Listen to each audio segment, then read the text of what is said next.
तो सबसे पहले हम बात करेंगे फाइनाइट सीरीज और इनफाइनाइट सीरीज की। तो सोच के बताओ what is finite series, quick. ऐसी सीरीज जिसमें नंबर ऑफ टर्म्स फाइनाइट हो, such series in which number of terms are ठीक है भाई। फाइनाइट। मतलब ऐसी कोई भी सीरीज ले लो। सर ठीक है भाई। अरे यार, ऐसी सीरीज जिसमें नंबर ऑफ टर्म्स कैसे हो भाई, फाइनाइट हो, उसे हम क्या कहते हैं, फाइनाइट सीरीज। तो इनफाइनाइट सीरीज किसे कहेंगे, सच सीरीज इन विच क्या हो भाई, नंबर ऑफ टर्म्स कैसे हो भाई, आर इनफाइनाइट हो, पहली कंडीशन। एंड उसके साथ साथ अगर आप सम ऑफ इनफाइनाइट टर्म्स निकालो तो वो क्या आ जाए, शुड बी फाइनाइट आ जाए। अगर इनफाइनाइट टर्म्स का सम निकालो तो वो फाइनाइट आ जाए। अगर ऐसा हो गया तो उस सीरीज को हम क्या कहते हैं, इनफाइनाइट सीरीज। सिर्फ नंबर ऑफ टर्म्स इनफाइनाइट होने से काम नहीं बनता, इनफाइनाइट टर्म्स का सम भी कैसा होना चाहिए भाई, इनफाइनाइट होना चाहिए। तो 2 पॉइंट काउंट होते हैं किसमें, इनफाइनाइट सीरीज में। और फाइनाइट सीरीज में सिर्फ नंबर ऑफ टर्म्स अगर फाइनाइट होंगे तो सम फाइनाइट आएगा ही, कोई दिक्कत है नहीं। क्या ये बात समझ पा रहे हो।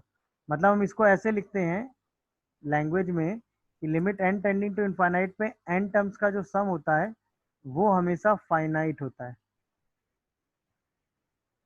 तो जो सीरीज होती है वो सीरीज कैसी होती है, फाइनाइट। इनफाइनाइट टर्म्स होते हुए भी इनफाइनाइट सीरीज एग्जिस्टेंस में होती है। क्या है, समझ में आ रही है बात। अच्छा, अब यही अगर आप देखो, जीपी की बात मैं करूं, इन केस ऑफ जीपी की अगर मैं बात करूं, तो अगर मैं कॉमन रेशियो ले लूं ऑफ जीपी, इसको मैं लाई करा दूं किसके बीच में, 0 to 1 के बीच में, देन इनफाइनाइट टर्म्स जीपी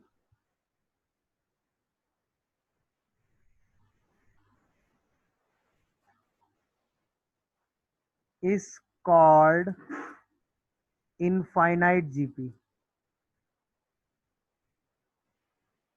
मतलब किसी भी जीपी को आप इनफाइनाइट जीपी कब बोलेंगे, जब उसका कॉमन रेशियो किसके बीच में लाई करेगा भाई, 0 to 1 के बीच में।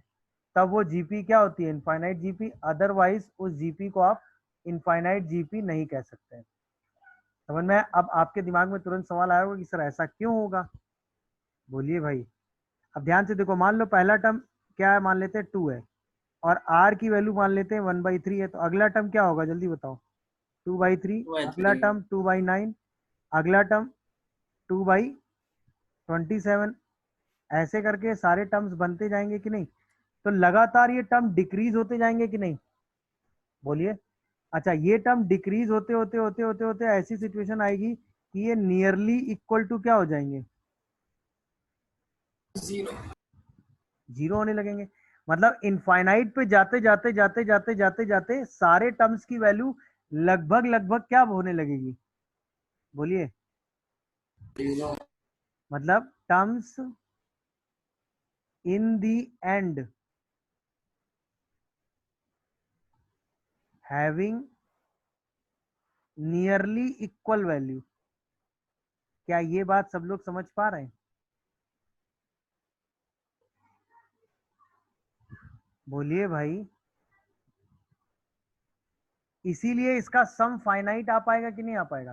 सोचो अगर कोई चीज लगातार, कोई कोई सीरीज ऐसी हो, जैसे मान लो आपने लिखा T1 plus T2 plus T3 से लेके सारे टर्म्स आप ऐड कर रहे हैं, है ना। अगर टर्म्स लगातार इंक्रीज होते जा रहे हैं, टर्म्स लगातार क्या हो रहे हैं, इंक्रीज, बढ़ते जा रहे हैं, तो क्या ये सीरीज बढ़ते बढ़ते बढ़ते बढ़ते इसका सम इनफाइनाइट तक चला जाएगा। हाँ सर। अरे हाँ यार बताओ।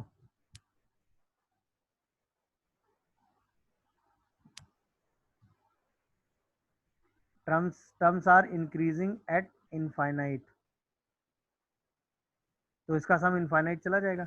अच्छा अगर मैं ऐसे लूं T1 T2 T3 dot dot dot, ये भी माइनस इनफाइनाइट चला आएगा अगर टर्म्स लगातार डिक्रीज करते चले आ रहे होंगे। सोच के जवाब दो मुझे। होता है सोचो, टर्म्स की वैल्यू लगातार कॉमन डिफरेंस डी से बढ़ती रहती है ना, तो बढ़ते बढ़ते बढ़ते बढ़ते अगर डी को हम पॉजिटिव ले लेंगे तो सारे टर्म बढ़ते बढ़ते बढ़ते बढ़ते सम को कहाँ ले जाएंगे, इनफाइनाइट। तो इनफाइनाइट टर्म्स का जो सम होगा क्या वो कभी फाइनाइट आएगा? बोलिए। नहीं सर। नहीं आ पाएगा ना, क्योंकि सम तो लगातार बढ़ रहा है ना। तो उस केस में आप कभी भी इनफाइनाइट एपी नहीं बोल सकते। बट जीपी के केस में एक ऐसी कंडीशन होती है, अगर जीपी का कॉमन रेशियो 0 से 1 के बीच में ले तो टर्म्स तो लगातार घटते हैं बट वो कभी निगेटिव नहीं हो पाते हैं, वो हमेशा किसके बराबर हो जाते हैं जाके, जीरो पे। आप सोचो अगर इनफाइनाइट पे टर्म्स लगभग लगभग जीरो के बराबर होने लगेंगे तो क्या वो आपके सम को चेंज कर पाएंगे? क्या वो नहीं आपके सर। सम को चेंज कर पाएंगे? नहीं। तो उस समय सम जो है वो कैसी वैल्यू की तरफ ट्रेंड कर जाएगा, फाइनाइट वैल्यू की तरफ। इसीलिए इनफाइनाइट जीपी का एग्जिस्टेंस है, वो भी कब, जब उसका आर किसके बीच में लाई करता है भाई, 0 से 1 के बीच में। क्या ये बात समझ पाए सब लोग? सर इनफाइनाइट एपी वाला बता दीजिए। इनफाइनाइट एपी एग्जिस्ट नहीं करती ना, क्योंकि इनफाइनाइट एपी का सम फाइनाइट नहीं आ सकता, क्योंकि या तो सम बढ़ते हुए इनफाइनाइट चला जाएगा या सम घटते हुए माइनस इनफाइनाइट चला जाएगा, तो कभी फाइनाइट नहीं आ पाएगा। सर हाँ सर इनफाइनाइट जीपी के टर्म्स का सम इनफाइनाइट होगा? नहीं, फाइनाइट हो गया ना बेटा, क्योंकि आगे बढ़ते बढ़ते बढ़ते लगभग टर्म्स किसके बराबर होते जा रहे हैं, जीरो के। तो ये टर्म्स कभी सम को चेंज कर पाएंगे? नहीं कर पाएंगे, तो सम एक फाइनाइट वैल्यू पे फिक्स हो जाएगा। ठीक है ना? और बोलो, कोई चीज पूछना चाह रहा है बोलो। A R square AR³ dot dot dot dot dot कहाँ तक, इनफाइनाइट टर्म्स, वेयर आर जो है वो मॉड आर, वो हमेशा किससे छोटा होगा, 1 से, और किससे बड़ा होगा, 0 से। समझ गए कि नहीं? अब आओ जरा इसका सम निकालते हैं हम। इसकी बात चल रही थी, सम ऑफ इनफाइनाइट जीपी। सोचो सम क्या होगा। एस को अगर हम लिखें A+AR+AR² +AR³, आगे आने वाले इनफाइनाइट पे जो टर्म्स होंगे वो लिखते जाएंगे। अच्छा जीपी का सम निकालने के लिए हमने तरीका सीखा है, आर से मल्टीप्लाई करके एक टर्म शिफ्ट कर देते हैं। अरे बोलो यार। अच्छा, चूंकि हमें आगे के टर्म लिखने की जरूरत नहीं है और इनफाइनाइट पे टर्म्स तो बिल्कुल लिखने की जरूरत नहीं है, क्योंकि इनफाइनाइट पे टर्म्स लगभग कैसे होने लगेंगे, बराबर होने लगेंगे। तो जैसे ही हम दोनों को सब्ट्रैक्ट करेंगे तो क्या यहाँ के बाद के सारे टर्म्स कैंसिल होते चले जाएंगे इनफाइनाइट तक? अच्छा इनफाइनाइट तक कैंसिलेशन क्यों होगा, ये बात आप फील कर पा रहे हो? इनफाइनाइट तक कैंसिलेशन क्यों होगा? क्योंकि इनफाइनाइट के टर्म्स लगभग कैसे होने लगेंगे, बराबर होने लगेंगे, तो आपस में क्या हो जाएंगे, कैंसिल। अब बताओ, S1 - R = A, infinite GP का सम कितना होता है, A/1 - R, वेयर आर किसके बीच में लाई करता है, 0 से 1। ये ध्यान रखिएगा। क्या ये बात सब लोग समझ पा रहे हैं? इनफाइनाइट जीपी का सम होता है A/1 - R, where A is first term and R is common ratio. अरे बोलो भाई, आप ये बात समझ पा रहे हो? जा सकती है, बिल्कुल जा सकती है। क्यों? क्योंकि अच्छा है इसका सर। कॉमन रेशियो 1/3 आ रहा है। तो सीधा इसका सम क्या लिखोगे बोलो, A/1 - R। तो क्या है सम 1/2 आ जाएगा? बोलो भाई जल्दी से। और आइए, जैसे मान लीजिए आपको सॉल्व करना हो 0.1 + 0.2 0.001 plus 0.001 एंड सो ऑन। तो इसका सम भी क्या लिखोगे बोलो? 1/10, 1/10 square, 1/10 cube and so on. तो अब a कितना हो गया? 1/10, r भी 1/10 हो गया, तो a अपॉन 1 माइनस आर। तो क्या ये आंसर 1/9 आएगा? अरे हाँ या ना में जवाब दो भाई, समझ रहे हो कि नहीं? किसी को कोई कंफ्यूजन या डाउट आ रहा हो तो अपनी बात बताए मुझे तुरंत। अच्छा, यहीं पे मैं आपसे क्वेश्चन पूछूं, 0.6 plus 0.06 plus 0.006 dot dot dot up to infinite terms, बताइए क्या आएगा? बोलो भाई। इसको उसी तरीके से लिख लेंगे, 6/10, 6/10 square and up to infinite, तो 6 पूरे से कॉमन कर लेंगे, तो ये तो वही आ जाएगा ना, 1/10 अपॉन 1 माइनस 1/10। तो आंसर 6/9 मतलब 2/3 आ जाएगा। क्या कहते हो? तो अभी इनफाइनाइट जीपी का सम निकाल लोगे? कोई कंफ्यूजन? तो किसी भी जीपी को इनफाइनाइट कब लेंगे ये बताओ जल्दी से। बाकी क्वेश्चन में ज़्यादा कुछ नहीं है, क्वेश्चन ध्यान से पढ़िए। कह रहा है कि first two terms, sum of first two terms, पहली तो इंफॉर्मेशन है कि इनफाइनाइट जीपी है, तो आर हमेशा क्या होगा? 0 से 1 के बीच में ही लेना है। दो टर्म लेने हैं, तो a प्लस ए आर जो है वो 15 दिया हुआ है। फिर आगे क्या कह रहा है? Each term is equal to the sum of all following terms. मतलब अगर हम a को देखें तो a किसके बराबर होगा? A R plus A R square, A R cube से लेके अंत तक सारे टर्म्स के। तो a को हम क्या लिख सकते हैं? A r upon 1 minus r लिख सकते हैं। अरे हाँ या ना में जवाब दो। तो a minus a r is equal to a r आ जाएगा, यानी 2ar इक्वल टू a। अच्छा, a 0 तो हो नहीं सकता, तो r की वैल्यू हाफ आ गई, हाँ या ना? r की वैल्यू हाफ उठा के रख दो, a 1 प्लस 1/2 इक्वल टू 15 आ गया। अरे बोलो यार। तो a की वैल्यू क्या आ जाएगी? 10। अरे बताओ। तो यानी कि सीरीज क्या आ गई? 10, 5, 5/2, 5/4 एंड सो ऑन। क्या ये बात समझ पा रहे हो सब लोग? नहीं समझे इतनी देर से क्या बोला मैं? भाई 1, इसमें b ऐड किया, r मल्टीप्लाई कर दिया, फिर इसमें b स्क्वायर ऐड किया, r स्क्वायर मल्टीप्लाई कर दिया, फिर इसमें बोलो भाई b cube r cube multiply कर दिया एंड सो ऑन चला। अच्छा, अगर हम r मल्टीप्लाई करके एक टर्म शिफ्ट कर दें, तो ये तो 1 प्लस बी और ये आर स्क्वायर हो जाएगा, ये 1 प्लस बी स्क्वायर और आर क्यूब हो जाएगा। अब जैसे ही डिफरेंस लोगे, जैसे ही क्या लोगे भाई? डिफरेंस, तो ये 1 माइनस आर आएगा और ये 1 प्लस बी आर का होल स्क्वायर, बी आर का whole cube and so on आ जाएगा कि नहीं? बोलो भाई। B square r square, b cube r cube. अब ये खुद एक जीपी आ गई कि नहीं आ गई? हाँ या ना में जवाब दो। और वो भी इनफाइनाइट जीपी होगी कि नहीं होगी? क्योंकि बी आर भी जो है वो 0 से 1 के बीच में। अब इसका सम तो आप निकाल ही लोगे ना, 1/1 माइनस बी आर। तो एस कितना आ जाएगा? 1/1 minus r, 1 minus b r. क्या ये समझ में आ रहा है सबको कैसे किया और क्यों? सर वो आर शिफ्ट वाला एक बार बता दीजिए। क्या था बेटा कि हमने ऑब्जर्व किया ना कि आर मल्टीप्लाई करेंगे, आर मल्टीप्लाई हो रहा है, तो जब इसमें आर मल्टीप्लाई करेंगे तो इसके बराबर बन जाएगा, इसमें आर मल्टीप्लाई करेंगे तो इसके बराबर हो जाएगा। तो 1 इससे हटेगा तो सिर्फ बी बचेगा, 1 प्लस बी इससे हटेगा तो बी स्क्वायर बचेगा, और ये पूरा इससे हटेगा तो बी क्यूब बचेगा, तो आर और बी एक साथ आ जाएगा। इसीलिए हमने ये टेक्निक सोच ली। ऊपर जा रहा है ना बार बार, तो सबसे पहले कहाँ से गिरा? 120।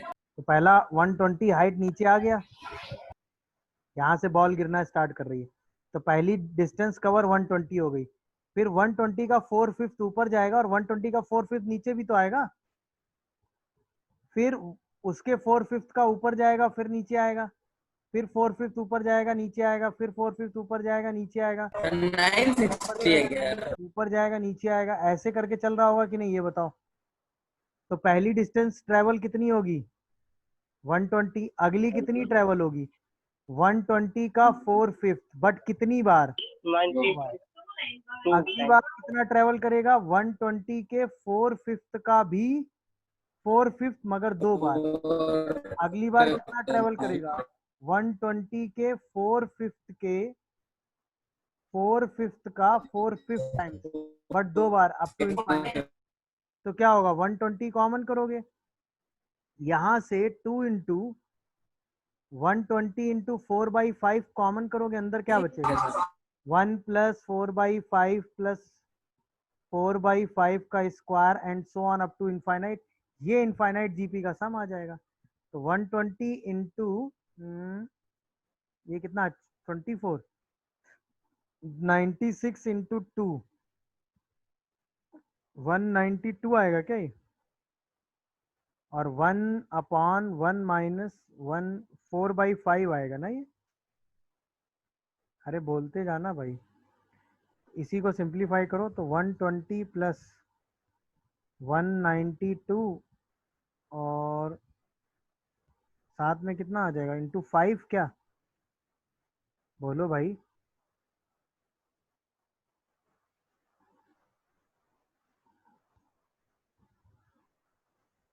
960 प्लस 120 आंसर इज 1080 मीटर।